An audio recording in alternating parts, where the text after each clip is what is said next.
Bom dia.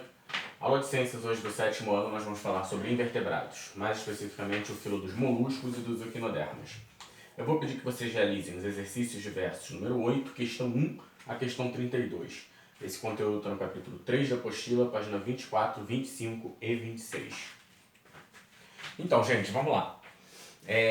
A gente hoje finaliza, o grupo dos invertebrados.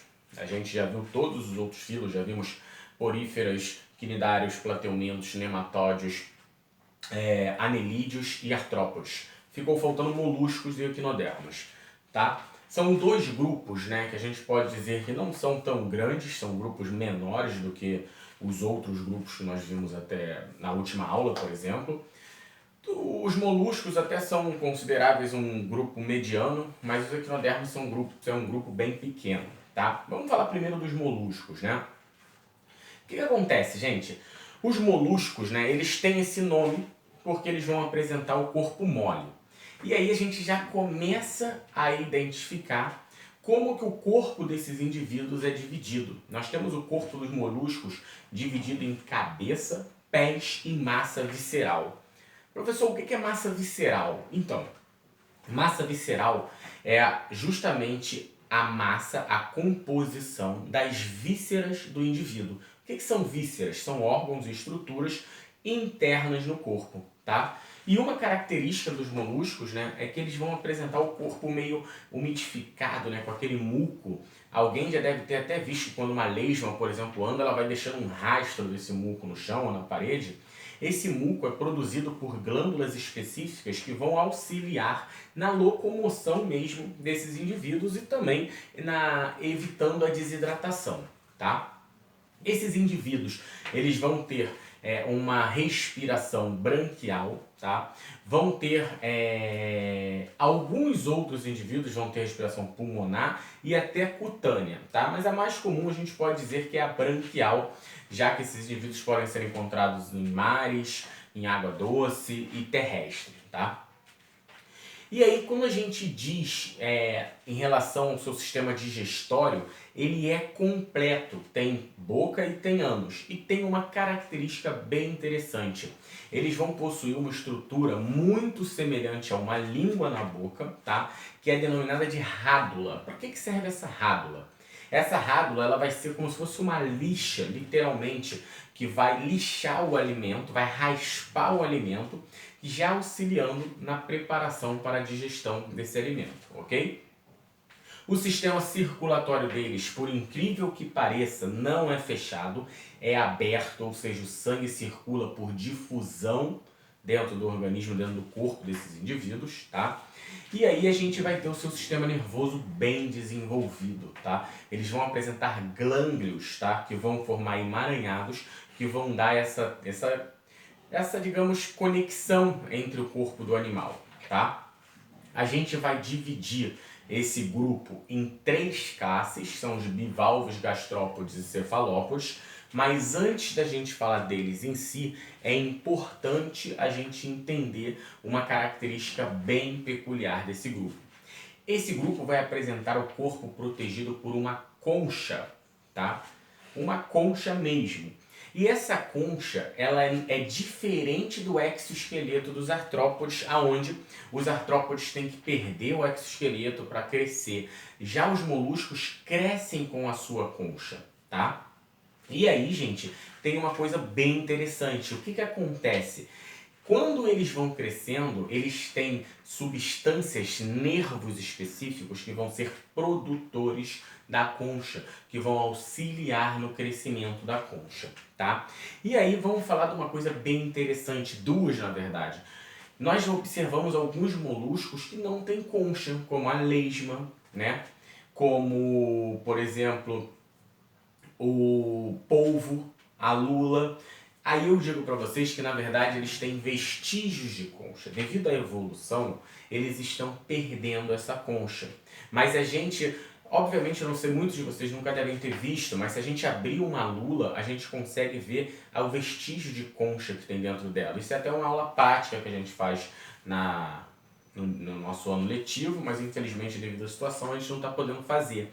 Então a gente tem essa concha dentro deles, tá? E isso é um vestígio de concha, mostra que eles tinham concha em determinado momento no passado e vem perdendo devido às futuras gerações, tá?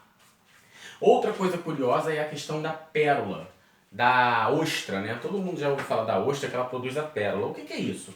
Nada mais é quando dentro da ostra entra algum corpo estranho, na grande maioria das vezes areia, a ostra começa, esse animal começa a produzir substâncias englobando esse corpo estranho para se proteger desse corpo estranho. E aí vai formando o quê? Vai formando a pérola. Tá? E o nome dessa substância que ela produz é madrepérola, daí o nome de pérola, ok? Então, quanto mais velho é esse corpo estranho dentro da ostra, maior vai ser a ostra, mais valiosa vai ser essa ostra. Ok, gente? Então, só essa curiosidade de como são formadas as ostras. São corpos estranhos que entram dentro do animal e o animal envolve eles com madrepérolas para se proteger. Na grande maioria das vezes é um grão de areia que entra, tá bom? Vamos lá. Como são divididos os moluscos? Como eu disse, bivalves, gastrópodes e cefalópodes. Bivalves são aqueles que vão ter duas conchas, tipo os mexilhões, né? A concha dividida em duas. Então, os mexilhões, as ostras, são bivalves, duas conchas. Como são os gastrópodes? Os gastrópodes são aqueles que têm uma concha, tipo o caramujo, o caracol, a própria lesma em determinadas espécies, ok? E os cefalópodes são aqueles que hoje já não apresentam mais conchas visíveis. Tem a concha vestigial, que é o polvo, a lula, a sépia, enfim. E eles vão apresentar o quê? Eles vão também ter outra característica de, apesar de não ter conchas, eles têm o corpo, a cabeça fundida com os pés. Daí o nome de cefalópodes. Podes, pés, céfalo, encefalo, cabeça. Ok? Então essas são as características dos moluscos, tá? E aí agora a gente vai falar um pouquinho sobre os equinodermas. Os equinodermas são um grupo, na verdade, bem mais simples, tá? Porém tão importante quanto. Quais são os representantes dos equinodermas? São eles: estrela do mar, ouriço do mar e pepino do mar. Esses três. E daí, da onde vem esse nome equinodermas? Equino significa espinho, derme significa pele. Então é pele coberta por espinhos. Todos os equinodermas vão ter o corpo coberto por espinhos.